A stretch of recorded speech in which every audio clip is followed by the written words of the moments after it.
Hello guys, my name is जैना and आज मैं शुरू करने जा रही हूँ समकालीन भारत तथा शिक्षा, जो कि पेपर 2 है बीएड फर्स्ट ईयर का। इसका एक टॉपिक है डिस्टेंस एजुकेशन। दूरस्थ शिक्षा से आप क्या समझते हैं, इसके गुणों और अवगुणों पर प्रकाश डालिए। सो हम शुरू करते हैं। शिक्षा एक बहुआयामी प्रक्रिया है। यदि इसके क्षेत्र को विद्यालय या चार दीवारी तक सीमित रखने की सोचें तो ये विचार बेईमानी होगा। आज शिक्षा वह प्रक्रिया नहीं रही जिसे केवल कमरों में दिया जाता था। वर्तमान में इसका क्षेत्र अधिक बड़ा हो चुका है। इसके विस्तार का एक कारण जनसंख्या विस्फोट है। जैसे जैसे जनसंख्या बढ़ती गई, अशिक्षित लोगों की संख्या में भी वृद्धि होती चली गई। देश को अज्ञानता और अनपढ़ता जैसे अभिशापों से मुक्त कराने के लिए शिक्षा के क्षेत्र को विस्तृत बनाया गया। पत्राचार शिक्षण अथवा दूरस्थ शिक्षा यानी डिस्टेंस एजुकेशन वस्तुतः शिक्षा की उस व्यापक धारणा का परिणाम है। यदि वास्तव में देखा जाए तो हम पाएंगे कि शिक्षा केवल विद्यालयों, महाविद्यालयों, विश्वविद्यालयों में या फिर पत्राचार के माध्यम से ही नहीं दी जाती, अपितु शिक्षा तो हर पल, हर क्षण प्रत्येक व्यक्ति एक दूसरे व्यक्ति से प्राप्त करता है। इसमें बेसिकली ये बताया जा रहा है कि डिस्टेंस एजुकेशन वो एजुकेशन है जिसको हम एक फॉर्मल वे में नहीं लेते, मतलब हम घर बैठे भी ले सकते हैं। और इसमें आगे बता रहे हैं कि भारत जब से स्वतंत्र हुआ है, अधिक से अधिक लोगों को शिक्षित करने का प्रयास निरंतर चल रहा है। 14 वर्ष की आयु के लिए सार्वभौमिक अनिवार्य निःशुल्क शिक्षा सदैव ही देश का नारा रहा है, परंतु प्रत्येक व्यक्ति के लिए संस्थाओं में शिक्षा प्राप्त करना संभव नहीं था। मतलब कि हर एक बच्चे को शिक्षा देना औपचारिक रूप से संभव नहीं था, इसलिए भी डिस्टेंस एजुकेशन अस्तित्व में आई। इसके पीछे भौतिक, प्राकृतिक और निजी कारण हो सकते हैं जिनके कारण बच्चे स्कूलों में नियमित नहीं आते हैं। जनसंख्या विस्फोट और जानकारी विस्फोट मानवता के लिए बड़ी चुनौती है। इन चुनौतियों को कुछ हद तक दूरस्थ शिक्षा डिस्टेंस एजुकेशन ने हल करने में सफलता प्राप्त की है। मतलब कि जनसंख्या विस्फोट की वजह से बच्चों की वृद्धि हो रही है, जिससे कि स्कूलों की संख्या सीमित है और उन स्कूलों में इन बढ़ती जनसंख्या के कारण बच्चों को एडमिशन देना इम्पॉसिबल सा होता जा रहा था। इसलिए डिस्टेंस एजुकेशन इसका एक विकल्प बनकर सामने आया है। इन समस्याओं का निवारण दूरस्थ शिक्षा ने किया है। इसकी जानकारी से पहले ये जानना कि दूरस्थ शिक्षा क्या है, उसका अर्थ और धारणाएं कौन कौन सी हैं, ये जानना सर्वप्रथम सबसे ज़रूरी होता है। चलो देखते हैं आगे क्या है।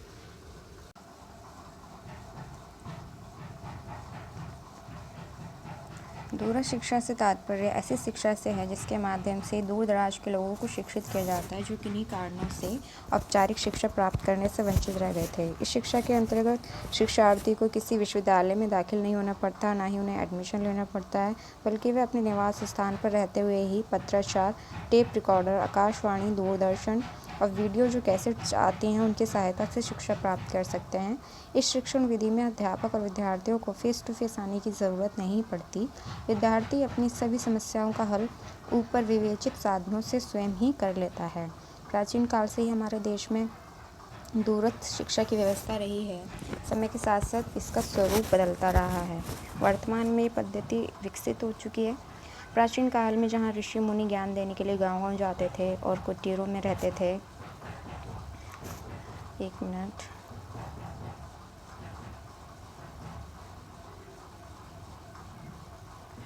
वहीं आधुनिक समय में विद्यार्थी पत्राचार के माध्यम से ज्ञान प्राप्त करते हैं। आज भारत में जिस दूरस्थ शिक्षा का प्रसार हो रहा है, वास्तव में उसकी शुरुआत बर्लिन, जर्मनी में 1856 में हुई थी। चार्ल्स टॉसेंट ने पत्राचार द्वारा भाषा शिक्षण शुरू किया था। 19वीं शताब्दी के अंतिम दशक में विस्कॉन्सिन विश्वविद्यालय द्वारा पत्राचार के माध्यम से एक उच्च शिक्षा की योजना को कार्यान्वित किया गया था। परंतु रूस संसार का पहला देश है जहां सरकार द्वारा पत्राचार व्यवस्था को राष्ट्रीय स्तर पर मंजूरी दी। रूस में जब इस शिक्षा को सफलता मिली तो दुनिया के दूसरे देशों ने भी इसे अपना लिया। यदि भारत में दूरस्थ शिक्षा की शुरुआत देखें तो हम पाएंगे यहाँ सबसे पहले विश्वविद्यालय शिक्षा के क्षेत्र में इसकी शुरुआत हुई थी।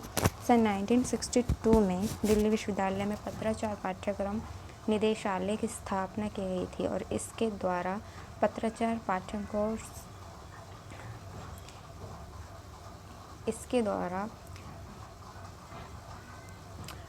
पत्राचार पाठ्यक्रम कोर्स आरंभ हुआ। धीरे धीरे हिमाचल प्रदेश, राजस्थान, मैसूर, मेरठ विश्वविद्यालयों ने पत्राचार पाठ्यक्रम प्रारंभ किया। अब तो देश के कई राज्यों में माध्यमिक शिक्षा की व्यवस्था भी पत्राचार द्वारा की जाने लगी है, परंतु ये हमें स्पष्ट रूप से जान लेना चाहिए कि दूरस्थ शिक्षा औपचारिक शिक्षा का विकल्प नहीं है। दूरस्थ शिक्षा की व्यवस्था विशेष रूप से उन लोगों के लिए है जो दूर दराज के क्षेत्रों में रहते हैं और औपचारिक शिक्षा ग्रहण करने में समर्थ नहीं है, मतलब नहीं ले सकते। औपचारिक शिक्षा किसी कारण से वो नहीं ले सकते, इसलिए वो दूरस्थ शिक्षा लेना चाहते हैं। यही कारण था कि 1986 में भारत की राष्ट्रीय शिक्षा नीति में ये घोषणा की गई कि दूरस्थ शिक्षा पर भविष्य में पूरा ध्यान दिया जाएगा। आई होप आपको समझ आ रहा होगा। इस शिक्षा प्रणाली के विषय में विद्वानों के अलग अलग मत हैं, उनके अलग अलग विचार हैं और उनके अनुसार यह प्रणाली क्या है, इसके लिए कुछ परिभाषाओं को देखते हैं। एफ रीव एरडोस के शब्दों में पत्राचार शिक्षण ऐसी शिक्षण विधि है जिसमें अध्यापक ऐसे विद्यार्थियों को ज्ञान और कौशल प्रदान करने का दायित्व संभालता है जो मौखिक रूप से शिक्षा प्राप्त नहीं करते, बल्कि ऐसे समय तथा स्थान पर शिक्षा ग्रहण करना चाहते हैं जो उनकी व्यक्तिगत परिस्थितियों के अनुरूप हो। डेविड बट्स के अनुसार दूरस्थ शिक्षा शैक्षणिक तकनीक के लिए बनाई गई काउंसिल के अनुसार खुले रूप से सीखने का एक प्रकार है और खुले रूप से सीखने की प्रणालियों की व्याख्या उन रूपों में की जाती है जो विद्यार्थियों को उनकी पसंद के कार्यक्रमों को जहां और जब चाहें वे अपनी परिस्थितियों के अनुकूल गति पर पढ़ने के लिए स्वतंत्र तरीके भेंट करते हैं। पत्राचार शिक्षा में निहित दर्शन निम्नलिखित हैं। कोई भी व्यक्ति इतना बड़ा, छोटा, बूढ़ा, शर्मीला, कमज़ोर नहीं होता जो शिक्षण ग्रहण करने में असमर्थ हो। शिक्षा जीवन पर्यंत प्रक्रिया है, लाइफ लॉन्ग प्रोसेस है। शिक्षा को एक विशेष अवधि में पूरा नहीं किया जा सकता, मतलब इसकी कोई विशेष अवधि नहीं होती है, ये हमेशा चलती रहती है। कोई भी व्यक्ति संपूर्ण नहीं होता और ना ही उसका ज्ञान संपूर्ण होता है। इसका मतलब कोई व्यक्ति कितना भी पढ़ ले, उसका ज्ञान कभी भी पूरा नहीं होता है, उसको हमेशा पढ़ते रहना चाहिए। एक मिनट। शिक्षा के लिए किसी विद्यालय, महाविद्यालय, विश्वविद्यालय का होना ज़रूरी नहीं है। विद्यार्थी का किसी विश्वविद्यालय में एडमिशन होना अनिवार्य नहीं है। एक तौर पे इस बात का मान होना चाहिए कि ना पढ़ने से उसका कितना नुकसान अहित हुआ है, यानी हर इंसान पे पता होना चाहिए, उसे ये समझना चाहिए कि अगर वो नहीं पढ़ेगा तो उसका कितना नुकसान हुआ। इन परिभाषाओं के आधार पर कहा जा सकता है कि दूरस्थ शिक्षा परंपरागत शिक्षा से सर्वथा भिन्न है। ये औपचारिक शिक्षा से अलग है। परंपरागत अध्यापन में अध्यापक और विद्यार्थी दोनों सक्रिय होते हैं, एक्टिव होते हैं और एक दूसरे के सामने होते हैं, फेस टू फेस उनका इंटरेक्शन होता है। और अध्यापक जब विद्यार्थियों के लिए उपयुक्त नोट्स तैयार करता है तब वे सक्रिय होता है। इसके विपरीत विद्यार्थी जब इन नोट्स को पढ़ता है तो उसकी सक्रियता एक तरफ होती है, परंतु अलग अलग सक्रियता का परिणाम सुखद होता है क्योंकि इससे दोनों अध्यापक विद्यार्थी लाभान्वित होते हैं। अब देखते हैं नीड्स फॉर डिस्टेंस एजुकेशन, दूरस्थ शिक्षा की आवश्यकता। आज के इस वैज्ञानिक युग में कोई भी राष्ट्र अंतर्राष्ट्रीय स्तर पर अपने अनपढ़ और अशिक्षित नागरिकों के बलबूते पर अपना अस्तित्व बनाकर नहीं रख सकता। मतलब आज के वक्त में कोई भी ऐसा देश नहीं है जो अपना अस्तित्व बनाकर रख सकता है अपने अशिक्षित नागरिकों के बलबूते पर।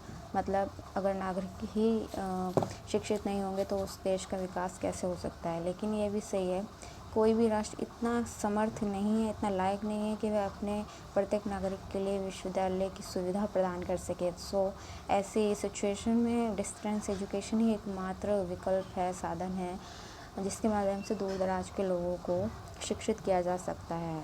दूरस्थ शिक्षा निसंदेह 20वीं सदी की देन है, परंतु इसकी आवश्यकता 21वीं सदी में ज़्यादा महसूस की जा रही है। आधुनिक युग में दूरस्थ शिक्षा की आवश्यकता बढ़ने के महत्वपूर्ण कारण निम्नलिखित हैं।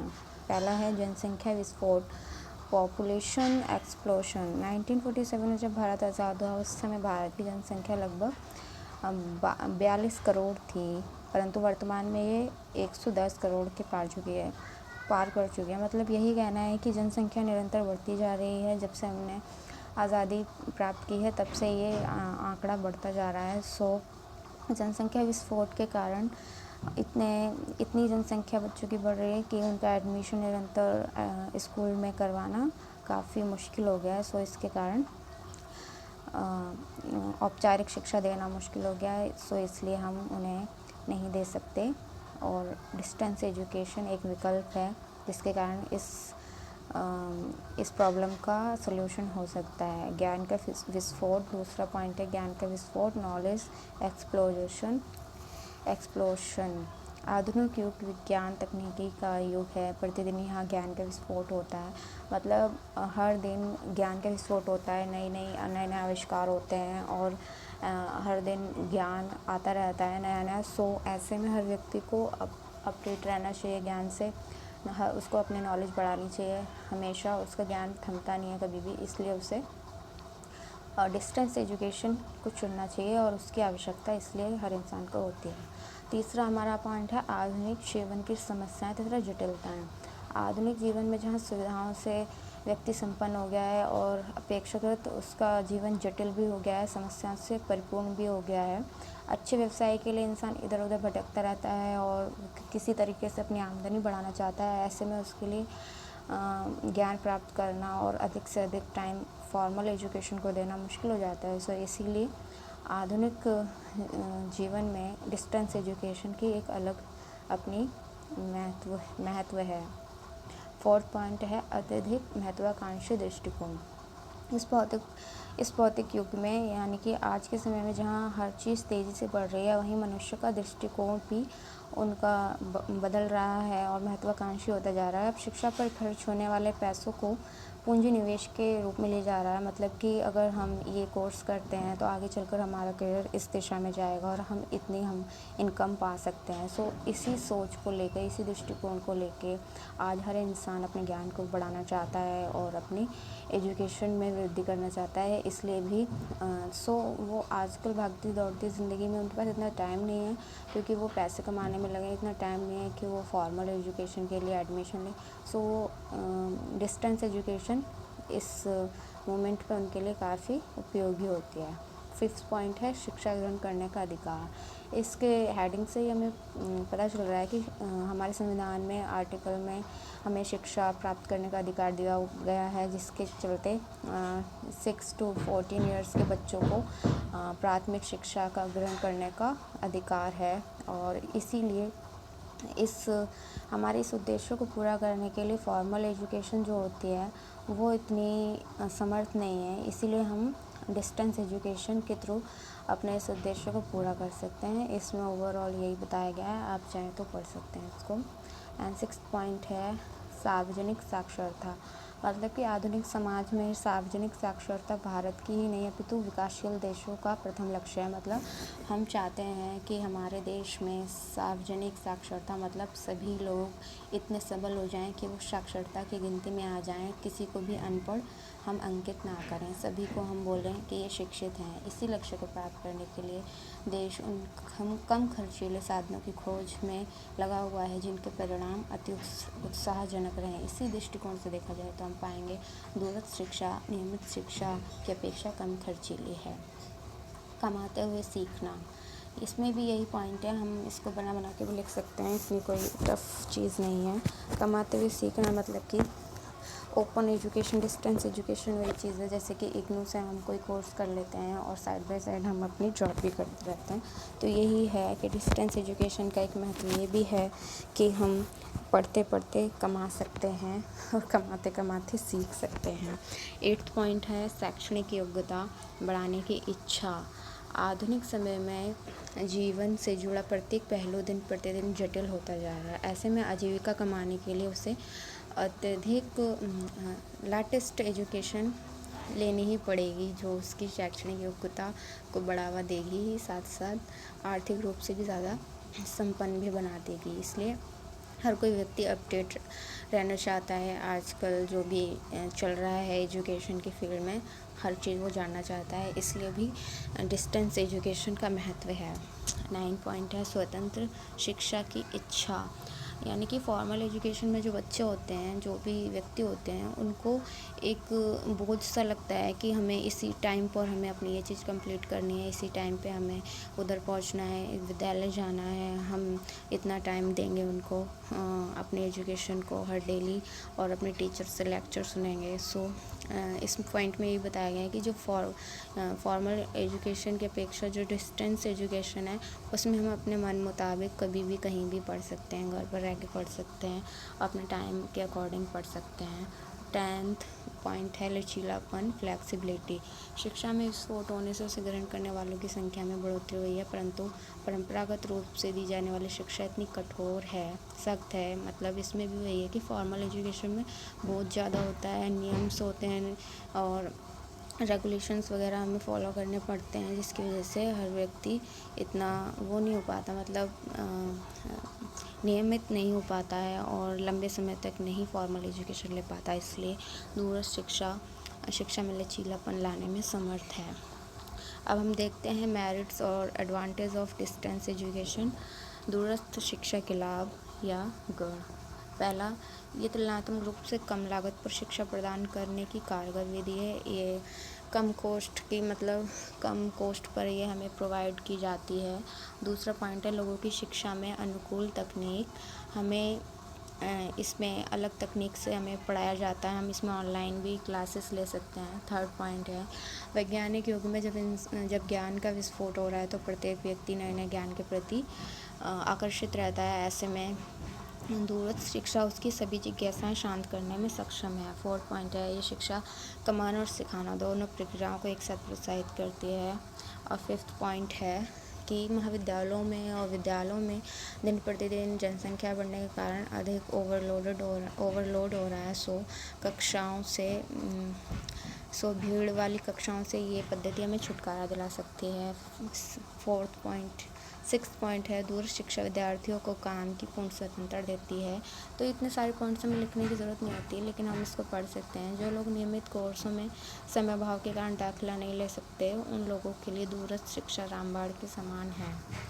ये शिक्षा प्रणाली बेरोजगारी जैसी सुरक्षितता के मुंह के समान विकराल समस्या को हल करने में सहायक है, क्योंकि दूरस्थ शिक्षा उन व्यक्तियों द्वारा ग्रहण की जाती है जो इसमें रुचि रखते हैं। इसीलिए शिक्षा विधि में किसी प्रकार के अनुशासनहीनता की समस्या पैदा नहीं होती। अब हम इसकी हानियाँ देखते हैं। फर्स्ट पॉइंट है शिक्षा से अध्यापक विद्यार्थी के मध्य कोई कनेक्शन नहीं हो पाता, क्योंकि फॉर्मल एजुकेशन में हम लोग एक दूसरे के सामने रहते हैं, हमारा कनेक्शन होता है, इंटरेक्शन करते हैं। बट डिस्टेंस एजुकेशन में ऐसा कुछ नहीं होता, हम खुद से ही पढ़ते हैं। दूसरा पॉइंट है इन कोर्सों के माध्यम से अधिकारियों का मुख्य उद्देश्य धन कमाना होता है। देखा है ना आपने कि जो प्राइवेट स्कूल्स होते हैं और यूनिवर्सिटीज़ होती है, उनका कोई ऐसा मोटिव नहीं होता आपको शिक्षित करना और आपके लिए कोई क्लासेस वगैरह करना, वो सिर्फ अपने धन कमाने पे उनका उद्देश्य होता है, वो उसी पे अपना फोकस करते हैं। तीसरा पॉइंट है विद्यार्थियों को भेजे जाने वाले नोट्स कई बार तो विद्यार्थियों की समझ में नहीं आते और उन्हें वो समझने में असमर्थ होते हैं। फोर्थ पॉइंट है दूर शिक्षा में सभी विषयों के बारे में जानकारी विद्यार्थियों के प्रत्येक प्रश्न को हल करने में समर्थ नहीं होते। मतलब यही है कि वो हर चीज़ का आंसर दूरस्थ शिक्षा में जो विषय होते हैं उनका अध्ययन करके नहीं प्राप्त कर सकते। सीखने की प्रक्रिया शैक्षणिक वातावरण में होती है। ऐसे में हो सकता है कि दूरस्थ शिक्षा के माध्यम से पढ़ने वाले विद्यार्थी शैक्षणिक वातावरण के अभाव में अपना उद्देश्य ना पूर्ण कर सकें। अध्यापक विद्यार्थियों के लिए प्रेरणा स्रोत होते हैं, जो विद्यार्थियों को शैक्षणिक ही नहीं, मतलब एकेडमिक में ही नहीं, और उनका जो कैरेक्टर होता है उसका भी डेवलपमेंट करते हैं। परंतु दूरस्थ शिक्षा में अध्यापक का प्रभाव विद्यार्थी पर बिल्कुल भी नहीं पड़ता। सो ये कुछ पॉइंट्स हैं, इनको हर एक पॉइंट को लिखना ज़रूरी नहीं है, आप 2-4 बस रिमेंबर कर लेना। इन लाभों तथा हानियों के विषय में सविस्तार से चर्चा करने के बाद निष्कर्ष हम कह सकते हैं कि दूर शिक्षा एक अति बुद्धिमत्तापूर्ण ढंग से सुनियोजित की गई एक अध्यापन तकनीक है, जो लोगों को लाभान्वित करने के लिए शुरू लाभान्वित करने के लिए शुरू की गई है। ये भारत जैसे देश में सफलता प्राप्त कर सकती है क्योंकि यह सस्ती है और दूर दराज तक के लोगों को दी जा सकती है। यदि इससे संबंधित निजी स्वार्थ या लालच से ऊपर उठकर उद्देश्य प्राप्ति के लिए प्रदान करें तो निश्चित रूप से इसे अति परिणाम इस प्रणाली के परिणाम अति उत्साहजनक होंगे। ओवरऑल इसमें यही समझाया गया है कि ये एक अच्छा ऑप्शन है। फॉर्मल एजुकेशन की अपेक्षा डिस्टेंस एजुकेशन एक अच्छा ऑप्शन है उन लोगों के लिए जो दूर दराज के क्षेत्रों में रहते हैं और वो किसी कारण से फॉर्मल एजुकेशन नहीं ले सकते हैं। बट इसके अच्छे परिणाम तभी प्राप्त होंगे जब जो निजी स्वार्थ और लालच से ऊपर हटकर जो निजी स्कूल होते हैं, यूनिवर्सिटीज़ होती हैं, वो अपना उद्देश्य इसमें निभाएंगी, तभी ये सफल हो सकता है। So thank you for watching this video. I hope आप समझ गए होंगे, आपको समझ आ गया होगा। So thank you. फिर मिलते हैं अपनी नेक्स्ट वीडियो में।